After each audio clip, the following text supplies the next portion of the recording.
Hello everyone and welcome to another edition of Decision 2020 as we continue discussions with some of the candidates for the September 3 general election. I'm Andrea Chisholm. Now today we're having a chat with Krystal Tomlinson, the PNP's candidate for West Rural St. Andrew. She will face Olympian Juliet Cuthbert-Flynn, who has just completed her first lap in the House of Representatives as MP for the area. Ms. Tomlinson, thank you so much for joining us. Thank you so much for having me, Andrea, and good evening, good day to your viewers. Well, you're from Golden Spring, a community in the constituency you're seeking to represent. What are the top 3 needs of the constituency at this time that you'll be focusing on if you're elected?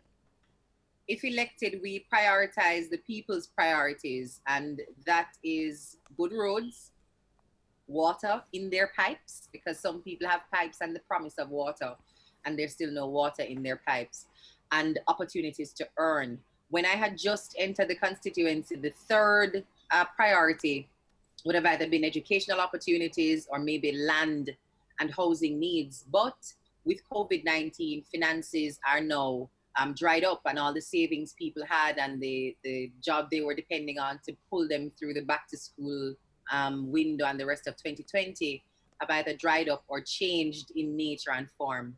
So job opportunities and income earning opportunities is third on the list. What about internet connectivity and farming issues relating to your constituency? So one of the things we realized very early is that our farmers, though they provide critical economic lifeblood in the constituency, they have no protection. And particularly my coffee farmers, I'm going to Parliament just for them. In 2016, prior to 2016, they would have been able to sell a box of coffee for anywhere between $13,000 and $14,000. And since this new administration, they are barely able to sell one box for $3,500. They've had no advocate in Parliament. There has been no policy impetus to protect the industry, protect the farmers, create some sort of minimum below which the prices won't fall, or help them to transition then from coffee farmers to a value-added industry. So maybe we don't make money from selling the coffee, but we will be part of the processing, packaging, and value-added networks. None of that has happened. And one of the things I'm going to prioritize in Parliament through partnership with other members of Parliament who share coffee farmers as a main constituent is to work at a minimum price for coffee to give our coffee farmers a sense of security, and where possible reduce this monopoly on pricing that has been in the industry now for the last 4 or 5 years.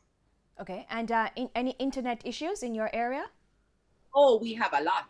We have a lot of challenges for data. And those came to the fore as children and parents had to work and study from home. They realized just how disconnected they were if they were only going to be at home. We want to create some key Wi-Fi hotspots in all public spaces. So every town square or center in our communities should have a location where Wi-Fi can be accessed for free.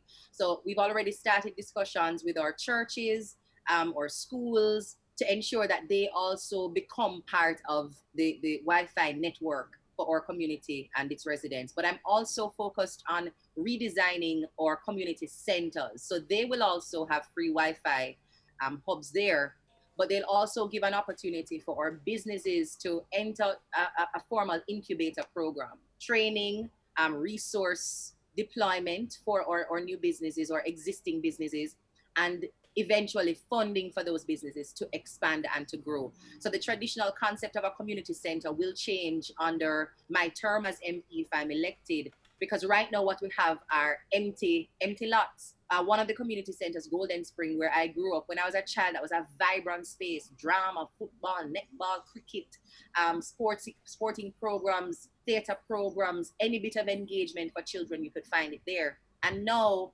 maybe on a Sunday morning or a Wednesday evening, you'll find a few groups playing football, or maybe 4 or 5 gentlemen playing basketball. There has been zero investment in a community center like Golden Spring Community Center. And there is so much potential for it to serve the community meaningfully, especially as we move beyond COVID-19. You're a young person, you've been on the ground. What has been the reaction of other young people about the prospects of you representing them? It is an exciting time. I actually did not expect to see so many young people on my campaign. And if you look at the photos, a lot of those who are leading our campaign on the ground are youth. They believe in my candidacy. They trust me and my ability to deliver on the commitments I'm making on the campaign trail. But they also like the feel of it. It is very inclusive. It is open to direction from the people. We have chosen a path of consultation and cooperation, and young people are very used to being sidelined and ostracized and being told what to do versus somebody coming to them and asking, what do you want? And how can I help you get that or get there? So we have gotten overwhelming support from young people on the ground so far, and we're looking to maintain that particular momentum through the election period and even after by ensuring that every single community has a functioning youth group and a representative from those youth groups sit on my constituency development committee. So that is also part of how we want to change the management style and structure in the constituency. At present, you are probably informed after the money is spent, how it has been spent. As Member of Parliament, I believe consultation has to be at the fore. So you must also propose your projects to me, and we can go over that as a team and see what is feasible and what is not, and together decide what we will invest in with the limited resources that we have. So it's a partnership with the people versus somebody coming in as Santa Claus and throwing the gifts around and telling you, this is what I did and you better be happy about it. We decide on it together and we work on it together. Earlier you mentioned infrastructure in terms of road and water. Is there a particular road network that you think you would want to tackle firsthand if it is that you're elected? Oh yes, the Brandon Hill Main Road. That has been an election promise that has been left stewing since 2016. We have not seen the road repairs required. And I remember the first tour I did of the constituency, my car is very low. It ripped off the underguard for my car. And I had to park my car for about 2 months trying to find the parts to repair the vehicle.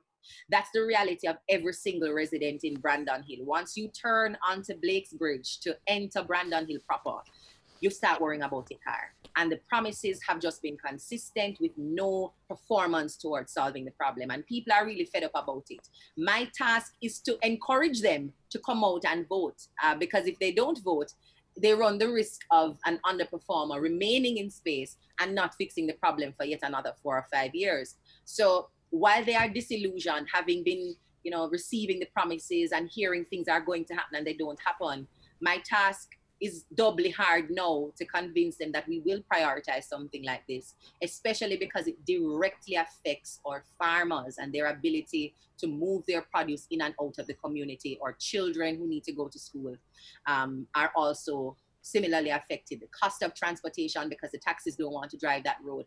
And if you go right up through Topshop and into Mount Horeb, you will come to a breakaway. That breakaway through a landslide happened in late 2015.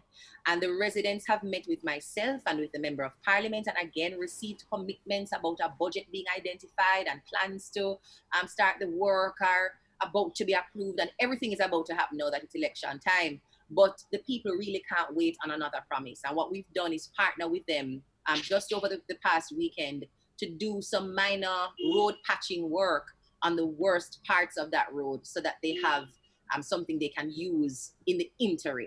And the secondary or the alternate route they've had to use is literally a riverbed. We have old women who are almost crawling to go up that hill with canes and walkers, and there's no real footpath, just rock, stone, and mud when it rains. So it's really a dire situation. We're going to prioritize that Brandon Hill Main Road as soon as we are sure that we are representing the people post September 3. Okay, Ms. Tomlinson, on another note, you have been facing backlash since a video has surfaced with patrons at a party not wearing masks, no physical distancing. The video was a little blurry, so if it's not clear if your mask was under your chin or if you had any at all. How do you respond to criticisms that you were irresponsible, considering that we're in the heights of the COVID-19 pandemic? Those criticisms are fairly leveled, and there is really no response to that except to accept the role I played in exposing myself and my family to COVID-19. I did have my mask on, but at the point of the video recording, it had been removed. I think I had taken a sip of something. I had removed the mask. And so the videographer picked up that part in the event. But that is really no excuse to not have had it fully on. And understanding the implications of something like that, the onus and the responsibility was very high for me, especially as a public figure, and the impact that we have in directing and influencing behavior. So because of that, I'm now in self-quarantine. I've taken my COVID-19 test. I'm waiting on my results. And we await the direction of doctors on what to do next once those results become available. So what are you saying to your, should I say, followers or young people or other persons at this time? My message to the general public is wear your mask. No matter where you are and who you are around and how comfortable you feel, the minute you pull that mask off of your face, no matter what you're going to do, you put yourself and your family at risk. So if you are not comfortable wearing the mask, get comfortable staying home, because that's really the only other alternative. And I am learning that the hard way. Thank you very much, Krystal Tomlinson, and she's the PNP's candidate for West Rural St. Andrew.